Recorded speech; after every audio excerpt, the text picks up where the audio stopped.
take off to the next topic. Um, Last night was a series of fights. Um, Pretty good boxing yesterday. We're gonna start with Xander Zayas versus Jorge Garcia. Xander Zayas gets the job done. He is now the WBO champion at 154 pounds, I believe. Mhm. Um, Great win, um, gritty win. Show me some things. But Coach, what did you see from Xander Zayas against Jorge Garcia? And do you feel like that he's ready to battle against Baccarat Murders Zalev and Sebastian Fundora? Let me know something. I ain't gonna lie. I seen a lot from Zayas last night. He kind of caught me off guard. He was surprisingly. I noticed his footwork immediately. His footwork is above average. I would dare say it's elite to how boxers are set up these days. You know, a lot of fighters, even on the big stage, amateurs, however you want to look at it, a lot of fighters don't understand. I don't know if it's the coaching, the teaching, the training that's not breaking down the true nuances of how you're supposed to build your fighter and how your fighter is supposed to move first. But footwork and feet come first before anything. Your feet get you in a position to punch. Your feet get you out of position to not get hit. Your feet is the number one aspect when it comes to the sport of boxing. And Zaya, excuse me, Xander Zayas displayed that last night. His feet is what kept him from actually taking a couple of dangerous punches from my boy Chino. Because Chino, I ain't gonna lie, Chino said, "Forget boxing. I'm out here. I'm throwing hands, feet, elbows." He's trying to catch that boy, but it just so happened that Xander Zayas' feet was able to keep him out of harm's way, and I can respect that. You know, footwork first. I would say he still has to get into a aspect of trying to figure out a little bit more than just head hunting. Pause, no freak is in full effect. When I say head hunt, that means you just swinging for the cranium and that's it, thinking you gonna knock somebody out. Sometimes that's not the way to get it done against certain fighters. And I didn't explain this to several fighters who been up under my tutelage for many a time. Sometimes you just have to attack the body. It don't matter what punch you hit the head with. It don't matter at what timing. Some people just don't get knocked out from headshots. Period. So sometimes you got to attack the body. And with Xander, I felt like if he would have attacked the body a little bit more, he may have had an opportunity to actually put Chino on his bum and maybe get him a 10 count and get him up out of there with a TKO. But other than that, like I say, good solid counter puncher, good solid footwork. He understands how to utilize the jab in most instances. He understands when he's up on the scorecards how to continue to stay engaged without having to risk it all. But again, I've seen a lot from Xander. Now, to answer your other two questions, is he ready for Fedor? No, I would say no. Because like I said, the last time I seen Fedor looked like he understanding himself now. He understand how to utilize the jab and keep fighters on the end of his punches in the fight with Tim Tszyu. Is he ready for what was the other fight you asked me about? I apologize, Capo.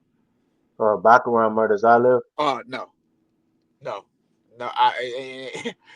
I'm not gonna give too many people a ready to go against that man. You got to get in there and prove it to me against him. That's not a fighter where I'm gonna just give you the green light and go in there and be like, you need to fight him and you gonna beat him. When it comes to Murders I live, uh, somebody gonna have to get in there and beat him because that's a scary, tough opponent. That's a tough ask for anybody. But for Xander, I'm gonna say no right now. Is he ready for Fundora? No. Is he ready for Murders I live? No. But at the same time, he is ready to move up and the 154 division and make some noise. I don't know who against who right away, but at the same time, he's ready to get in there and start knocking some heads. And I must say, to without a shadow of a doubt, that division has came a long way. That division is the division to be in these days in the sport of boxing. That division is stacked. From if you don't know who in that division, y'all need to go start watching. Y'all need to go start understanding who in that division because that division is jumping. And I dare bring up this guy's name. Boy, why don't you go back down to 154 and get you some smoke, bro? It's on UK Pro. Man, Xander Zayas. What did I see from the brother? A lot of head hunting, but like I said, he used his feet, got out of harm's way, was slick at times. I feel like had good head movement, used angles when he needed to. Needed for him to go to the body. Another thing I saw, coach, was he'll get a combination off, and then once he get it off, he just sitting there. Oh that was a terrible emphasis. I'm surprised. I apologize. I overlooked that. I meant to quote that. Yeah, he was terrible. He sometimes he would get caught backing straight up after combination or just sitting there like what's supposed to happen next. But yeah, you're right. You're right. And it's like it was, and I'm just a stickler for stuff like that. You know what I'm saying? When you come down to being great and you want to say, hey, I want to fight the other great fighters, you gotta you have to have some type of onslaught. Even if he's even if you throw your combination and you pivot to another angle, get back on your jab. Get back on your jab or feint or do something. Don't just be standing there looking at him waiting for him to do something. I didn't understand that. So that just goes to the inexperience that he has. Hopefully he'll learn from that and continue to get better. But he could have stopped Garcia if he would have went to the body. When you fight a lot of these Mexican guys, I'm not gonna lie to you. I came up in the Mexican gym. These dudes' head is hard, and I'm just being real. Like literally, they hard headed, Hey, physically and mentally.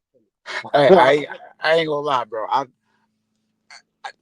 don't understand what it is. Like I didn't see it. I didn't witness it.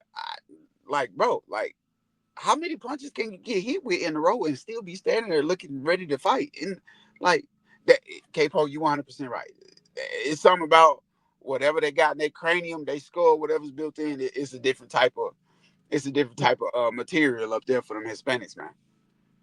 I don't know what it is, but one thing they soft at is in the body. I don't know if it's the beans and tortillas. I don't know what it is.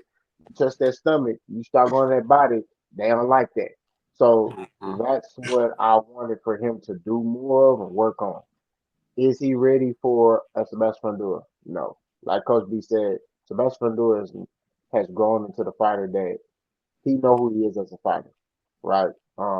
He's utilizing his height more, and I don't see where Xander Zayas can get the job done against Masvidal, especially if you head hunting, right? Is he ready for Baco Rosales? Heavens no, right? I'm gonna say heavens no. I ain't gonna say the other way. Heavens no. That man to kill that boy. Like real talk. You, he needs to stay away from him. Like I'm not gonna lie to you. That's a different breed, Mister Allah Akbar. Them Russians with them beards that be wrestling bears in the snow. No, he one of them. I don't know if y'all know UFC. He like a Khabib Murdoch. That's how No, he is. and nah, stay away from him. You got to be a different type of cat to beat Baccarat. And I don't see nobody right now. I mean, Sebastian might be able to do it. He might, but I'm sorry. That boy right there is different. Xander's eyes, what I saw yesterday, I'm sorry. You headhunt against Baccarat, he catch you with an overhand right, you sleepy. And this is the thing. He did that to Tim Zoo, and his hand was hurt. This is crazy. He had a hurt hand coming into the fight against Tim Zoo, and he crushed Tim Zoo with a hurt hand. So just imagine if his hand was healthy, it would have been worse. Phew. So what I want them to do is Zayas is continue to develop him as a champion, help him grow into himself as a fighter. He got to work on the whole getting off combinations and not just standing there looking at his opponent. I mean, they sat there for like 5 seconds looking at each other. I'm like, throw some punches, or feint, or do something. You know what I mean? You can even flick the jab. You ain't got to hit him with it. Just flick the jab in his face to set up another shot. You know what I mean? But he ain't ready yet. He's a great talent. I just want him to continue to develop as a fighter and continue to grow. And who knows? It may be like a Sebastian Pandura moment where he learn who he is as a fighter. They say when people become champion, they develop a sense of security in themselves as a fighter. So we shall see where Xander's eyes goes. He definitely is a good young talented fighter, but he's not ready for them killers yet. Hmm. And I second what Coach B said. Terrence Crawford, don't know why you running up there to 68 to fight a washed up Canelo. Go with him shark set in that water. That's just my opinion. Coach, you got anything else? Nah, that'll be it on me, man. That'll be it on me.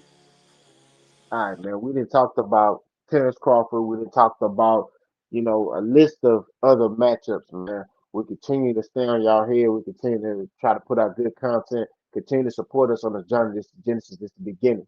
You know what I mean? Me and Coach B got some things come and pause for the channel. Like we tell y'all every time, you might come on here, some may be different.